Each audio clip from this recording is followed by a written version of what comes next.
What's up, everybody? Patrick Kirby here from Do Good Better Consulting. How the heck are you today? We are back at it with another guest expert training. I am ecstatic about today. Guys are in for a treat. This is going to be a completely a different sort of perspective on how you're going to look at nonprofits and look at it from a for-profit business angle. I am ecstatic and honored to have Rob Garcia with us today. Rob, the Warrior Strategist, coming out from San Diego, California today. What's the temperature? Because I'll give you what it is in North Dakota. Dude, it is quite nice. I don't know the exact temperature, but you can see outside. We got a little bit overcast, but I've been outside and it's probably high 70s. Okay, well, it's not snowing or 20 degrees like it is here in North Dakota. So congratulations on being in a better place. So, well, before we get started, this is from a nonprofit standpoint. We are doing some digging into getting out of our comfort zone. We're going to talk about things that we normally don't talk about. We're going to talk to people who we normally don't talk about because we need to gain a larger perspective on what we do as a nonprofit. And so, Rob, I'd love you to kind of introduce yourself. What do you do? How'd you get there? Give us a little backstory before we kind of dive into some business strategies that I know you're going to help that we can translate into the nonprofit world. Absolutely, Patrick. I wanted to thank you, man. This is such an amazing opportunity. For those of you that don't know my story, I grew up in a small logging town with a learning disability. I came from a family of a lot of crime, drugs, and alcohol, not in a good way. And I ended up failing out of high school, failing out of 2 colleges. And then I joined the military, got into speed learning, and then started just destroying at life in a good way, in a positive way. And so today, I'm a magazine owner. I'm an 8-time author, speaker. I just did my first major event in San Diego with Manny Wolf, and I'm a business. My business is Rob the Warrior Strategist Consulting. So I take small business owners, nonprofits, authors, coaches, and I teach them to be celebrities in their industry, which we're going to talk about a little bit later in the new program. Yes, good, awesome. Yes, I love it. Well, I appreciate you being here. So let's get into. Let's get into maybe a celebrity aspect to this. I think that's a really good way to start. So nonprofits are notorious for kind of playing in the back. They like to be way too humble at times. They don't like to be the face of an organization. They don't like to be out in the public kind of saying, hey, listen what we do and being the number one cheerleader. Why is that not the appropriate way to go about even from a business standpoint, and how can that be translated from a nonprofit standpoint? The key, regardless of whether you're for-profit or nonprofit, the key is popularity in your industry. And this is something that even I'm discovering at this point in the game. Once I stopped marketing myself as an expert and I started marketing myself as a celebrity, it was night and day. And this is why I'm excited to come here and teach nonprofits about this. Because there's certain actions they can do to make themselves a celebrity within their industry and still be a nonprofit. There's certain nonprofits that are very, very popular, and one of the components is the popularity of the face of the company. Mm-hmm. Who's running the nonprofit? Are they charismatic or are they super boring? Like, are they doing great social media? Are they a character with a cool life story? Or are they somebody that's very by the books, hiding behind the website, hiding behind the logo, social media posts that are like your grandfather sitting in the corner knitting with a Werther's Original? You have to create a dynamic and a fun environment. You have to be somebody that people want to know and get coffee with or a beer with. Otherwise, your nonprofit is going to be very sluggish, bottom line. You know, that's the other thing where the whole market is extremely saturated with a ton of nonprofits. So how do you stand out? And the only way that you stand out is if you're going to do something different. If you're going to be different, you're going to say something. You're not going to say anything that's going to be detrimental to your organization. That's not what we're talking about. But what you want to do is if you want to be the expert, you want to be the face of the organization. I think there's a ton of value from an organization that has somebody that is a good face that people will recognize in public and go, hey, you're the guy from the animal shelter. You're the guy from the vets group. You're the guy from the developmental disability group. I mean, that carries weight in your community, doesn't it? Absolutely, man. And I just saw this in real life with a client I'm talking to. So basically, this company has a CEO and they've got a strong operations manager. Now, from a tactical level, the CEO is a civilian the operations manager is a vet, and the operations manager is very, very good on video, and he's a very good speaker. So I said, hey, make the operations manager the face of the company. Let's make him famous using my program, and let's get him out there doing social media and making instructional videos. And because essentially they're trying to get more vets to their company. So who's going to be more effective? The CEO who's kind of here and there in San Diego but doing a lot of stuff, or the guy that is the U.S. Marine Corps veteran that's awesome on video and like a powerful speaker. You need to have whoever your face of your company has to be strategically chosen. They have to be like dynamic and exciting. If they do a Facebook Live, they've got to like have a lot of energy and just be really into it, because they're the face of the nonprofit. Like they're the company essentially. Right. The uniform of the company. Right. And this is what we get into a lot of this with disability groups and disability advocacy group. This isn't inspiration porn. This isn't something you're splashing on. Oh, look at the kid with the disability, or look at the vet with some trauma. That's not what you're talking about. You're talking about somebody who's living and breathing the organization and who can well represent everything about your mission statement on film and on social media, who's emphatic and just a rah-rah rally kind of person, because people are drawn to that. Right? I mean, you got to rise above the crowd, get loud, get crazy, get enthusiastic about it. There's this embarrassment about being enthusiastic for what you do, really hurting organizations for sure. No, exactly. We live in fear, first of all, of putting ourselves out there sometimes. Some people just don't want to be out front, and I'm sorry. You have to be out front in today's world. You have to go up against, like you said, a saturated market, especially in the nonprofit sphere. You have to be the person that's out there leading, excited about what you do. And I'll tell you something, the way that you present yourself is very important. I look at little details, dude. So I'm looking at your background right now. Your background's fun.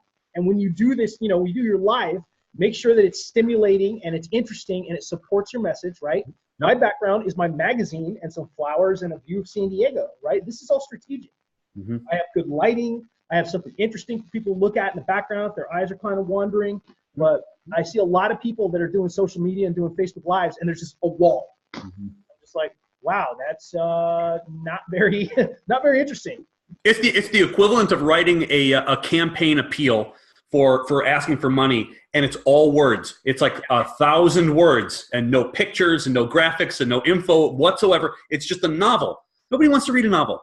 Everybody has the attention span of gnats, and I think that's what you're really getting at is, how do you capture the imagination of people scrolling through Facebook, capturing let's just say a giving day. We've got a Minnesota Gives, we've got Giving Hearts Day, we've got sort of Giving Tuesday up in here in the Midwest region. And we've got in North Dakota alone 5,100 nonprofits.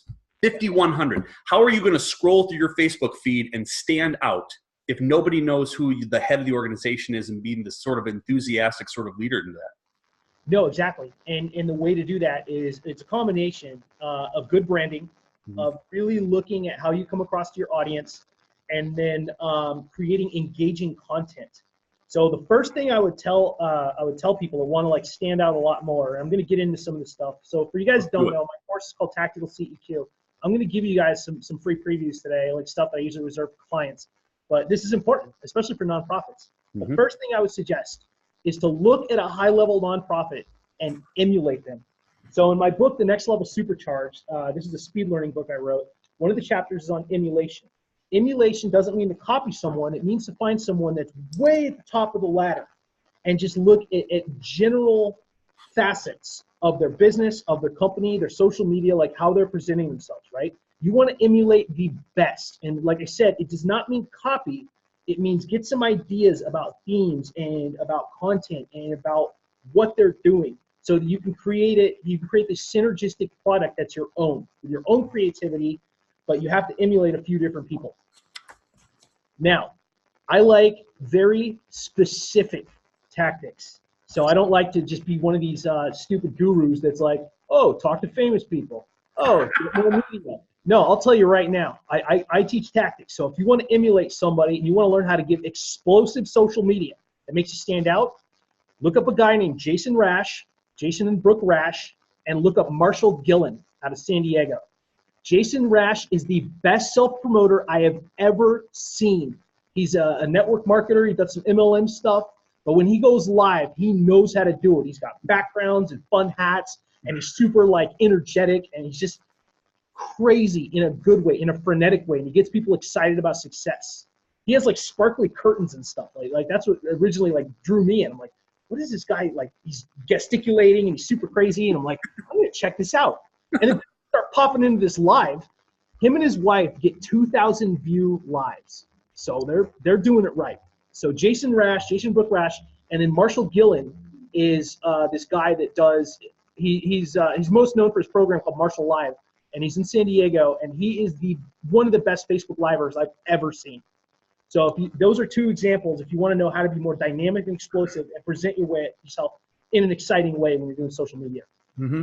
Well, and that's the type that's going to stand out in the crowd. And it's right.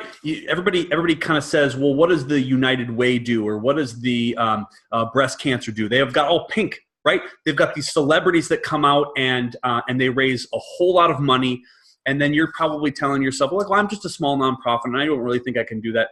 In your community, in the amount of people who are either affected by your programming or affected by your nonprofit, you can be the celebrity face to it. You can be the one that people ask questions about, and you're like, I need some answers, so I'm going to go to the person who is valued and trusted and believed, because you're always out there giving great value, great content.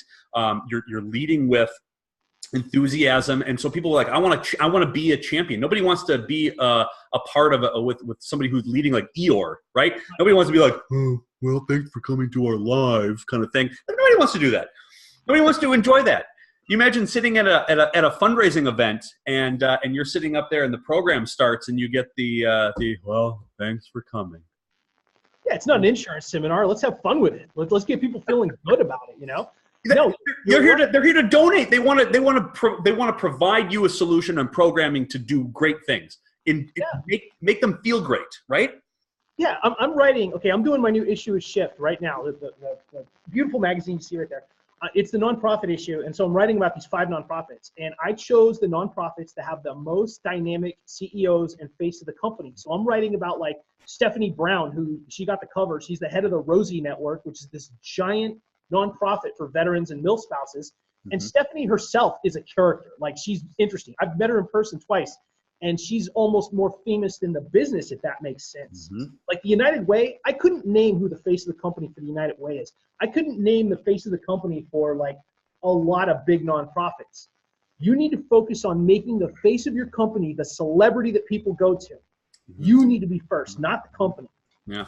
Well, and that confidence breeds enthusiasm and confidence in donors who want to invest in your nonprofit too. Donors don't, big donors like big audacious goals and big sort of ideas.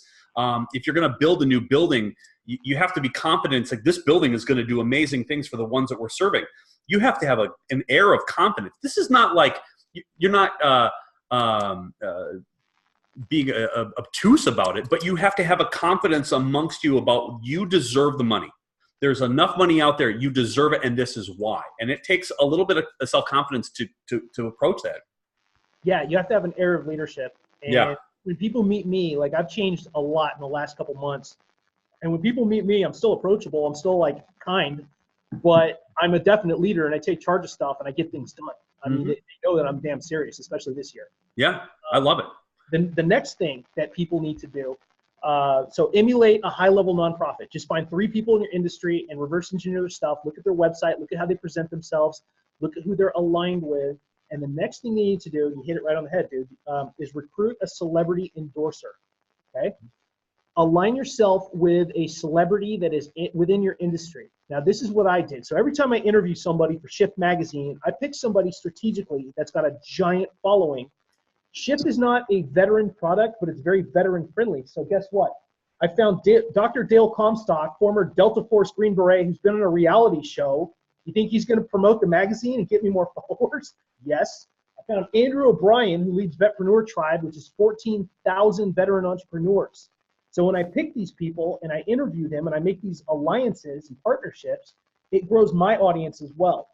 And people have this weird thing sometimes, it's a confidence issue, Patrick, where they don't think they can recruit celebrities.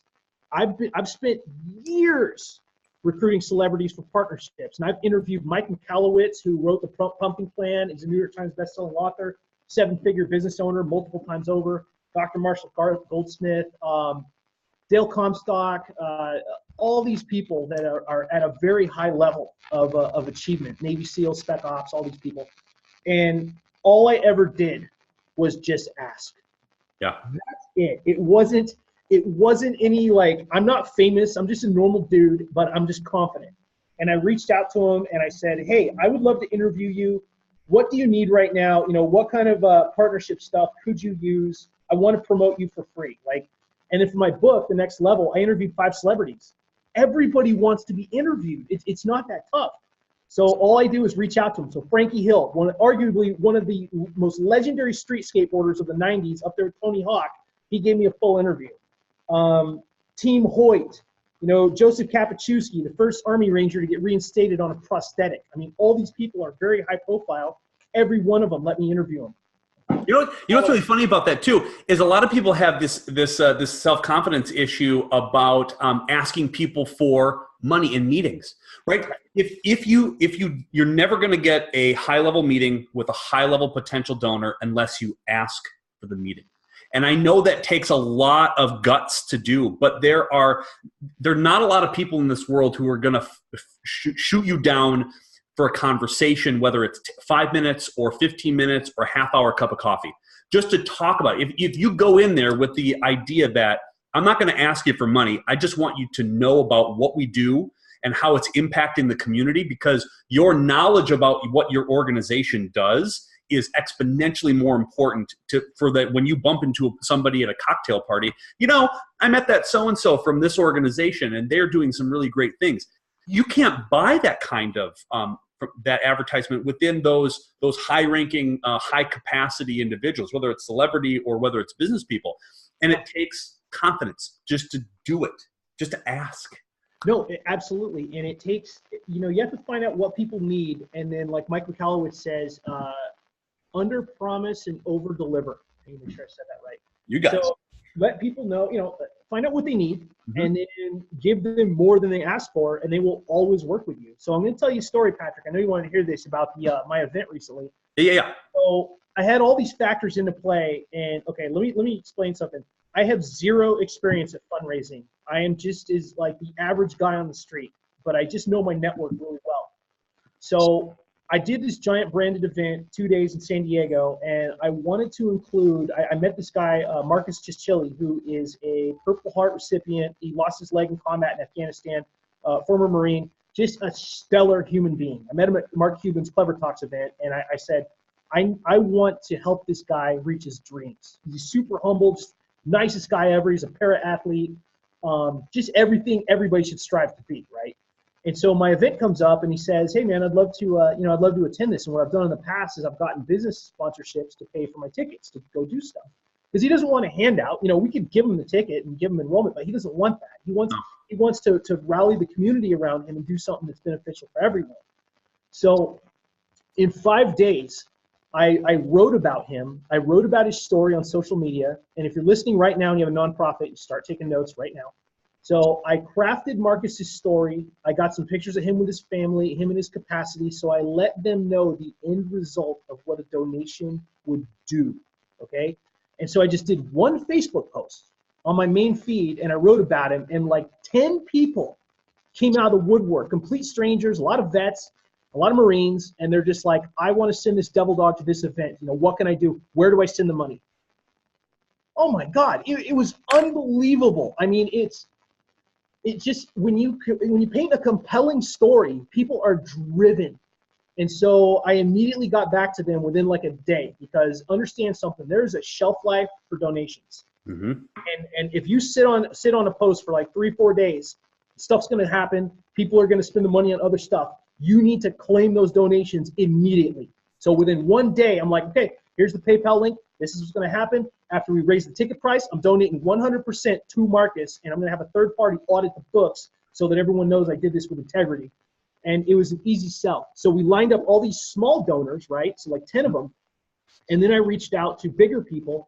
We're talking like organizations, nonprofits, like real high level. So the biggest donor, and I don't think she'll mind me telling this, was Adrienne Phillips, who's a vet. She runs something called SAVVY, the Strategic Alliance for Veterans Initiative, and she wrote a nice-sized check to get behind Marcus and to help him attend this event. And in return, Marcus is going to shoot her some videos, and he's going to thank her, and he's going to give a lot more coverage for her company and her nonprofit. It's win-win for everybody, but you have to establish those bridges, those connections. And like I said, learn to tell people stories in an emotional and human way, and that connection gets made. So now Marcus attended the event. There are great photos of him speaking. He's going to thank every single person that donated money to him, and then their company looks amazing because they gave back to the community and supported a vet. That is how fundraising is done. It's really funny that you, as not a professional fundraiser, hit on what we hammer home in trainings for those who are professional fundraisers, who sometimes forget that this is a relationship business. This is a storytelling business. You're not out there selling a product. You're selling an idea. You're selling a story. You're selling the idea of helping somebody. You're giving them an end result. I think that was a really interesting thing that you said was, I wrote a story compelling enough to say, here's the end result, and then I asked, right? So you're doing exactly what some of these small and medium-sized nonprofits are very scared to do because they are a nonprofit. But you, as a business-minded individual who looks at sort of the business model of a nonprofit and said, well, it should be easy. You tell a story, you make an ask, and you give them the end result, and all of a sudden you've got some money coming in. And it is that simple, but you've got to do it. And you going back to kind of what you said, perfection getting in the way of progress is unbelievably detrimental to nonprofits, where they just wait and they sit on it and they sit on it and they don't do. Where people like you are out in the field going, I got a PayPal account, we're going to third-party audit it, we're going to raise $8,000, we're going to get it done in 4 days. Yeah, the exact number, it was about $2,000 in 5 days. That was the unbelievable. It's unbelievable. From a guy with zero experience, but I'm a speed learning guy. So that's what helped. I just applied my speed learning techniques to this. Yep. Now, here's where I'm going to give you guys the gold bar of the day, the one where you're like, oh, wow, Rob actually just because I told you, I posted the story on my main Facebook feed. I have like 5,000 friends, so I've got good reach. Now, think about your nonprofit. Think about your donor avatar. We hear about client avatars. We hear about like customer avatars. Who is your donor avatar? Narrow it down, and then find a place where there's a big pond of them. So besides my main feed, I started looking at this at a macro level. So veterans, right? Business owners, military, like those are the 3 ones. So I also posted in the largest Facebook group for veteran business owners, run by my friend Andrew O'Brien, called Vetpreneur Tribe. 1 post, bunch of new donors. Yep. Now think about that. Go where the big fish are, right? So if you're in a nonprofit, whatever industry you're in, whatever niche you have, find a big Facebook group where a lot of those people are, and you can pitch your pitch, whatever it is, your story, and watch people, and don't even ask for donations. No. Tell the story third person, and then just watch what happens. Watch the people that respond. And even if they don't say, hey, I want to donate, reach out to everybody that responds and see what happens. Yeah. Much more effective, much better connections than just, hey, we're raising money for such and such, blah, blah. No, tell a story. Tell a story. It's great, and that's what gets the connection. So you went through just in that kind of story on how you were raising the funds was a process. I think one of the unique things that I've been sort of tailing and tracking with you for the last couple of months is your ability to work in processes, how to build this out. And we harp on this from a nonprofit industry is you've got an audacious goal, go get that. But you've got to start with a step.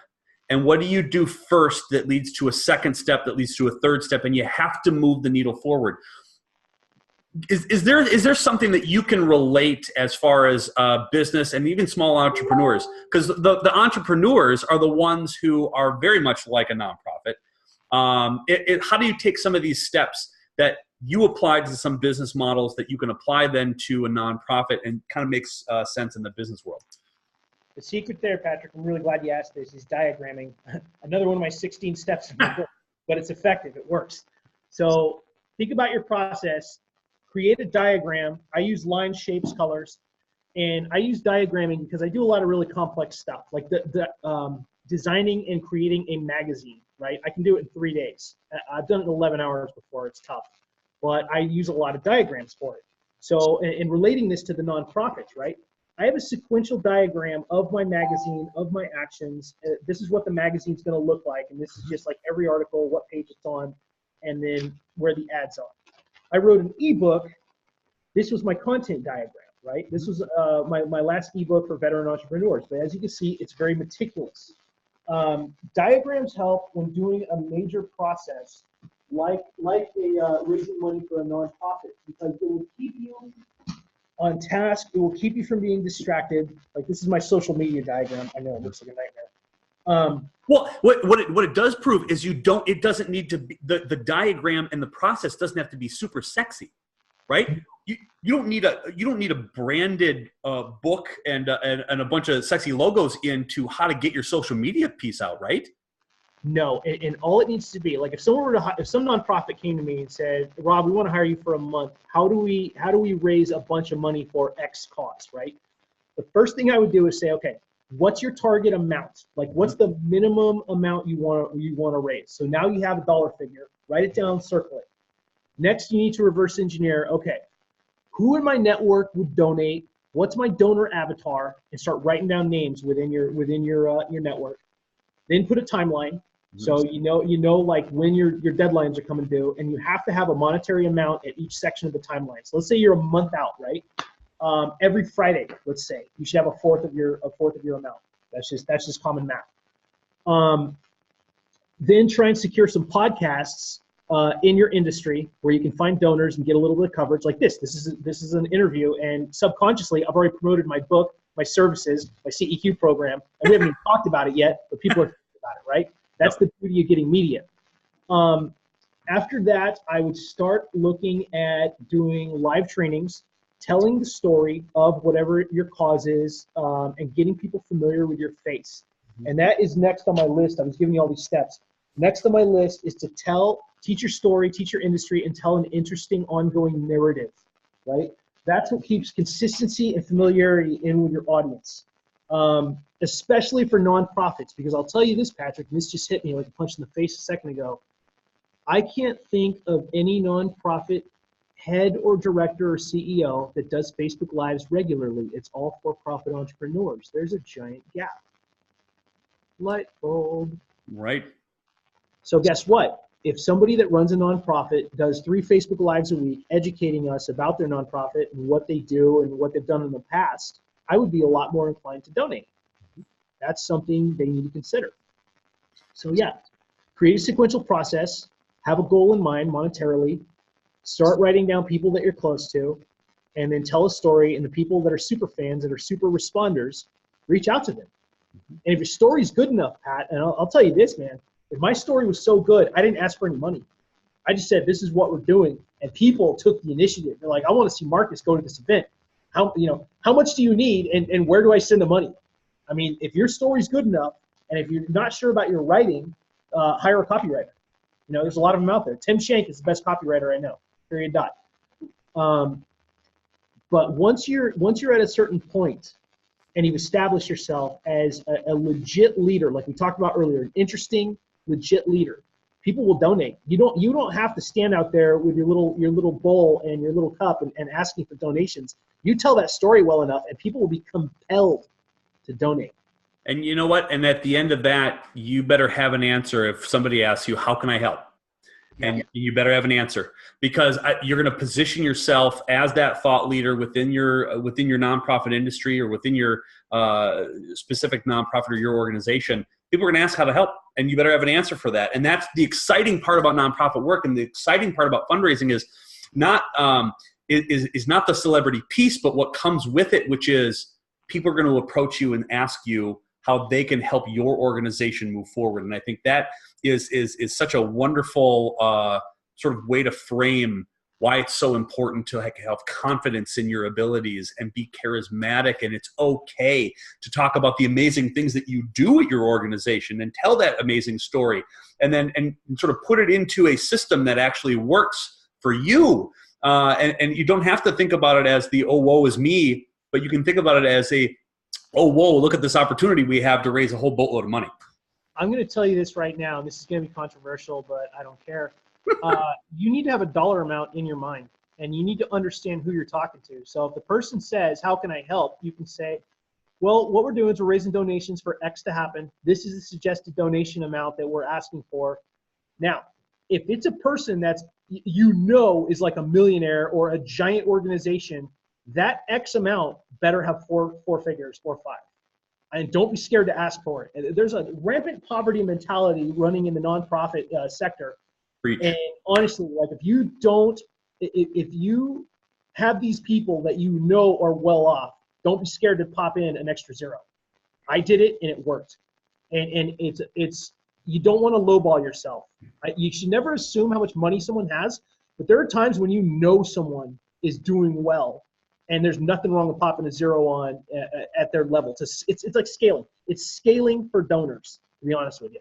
And you know what? If they say no, that's okay, because you have the audacity to ask, and because you believe in your organization, you believe that money is going to help your organization grow, and you deserve that kind of money to help whomever you're helping at your organization, and ask.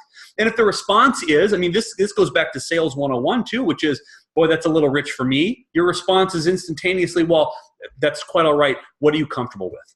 And you've already established the benchmark right up there, right? They're going to come back and like, I can't give 1/8 of that. I'm going to look like a guy. Dude, you just nailed it, because you need to have the backup as well, and you need to have it in a respectful way.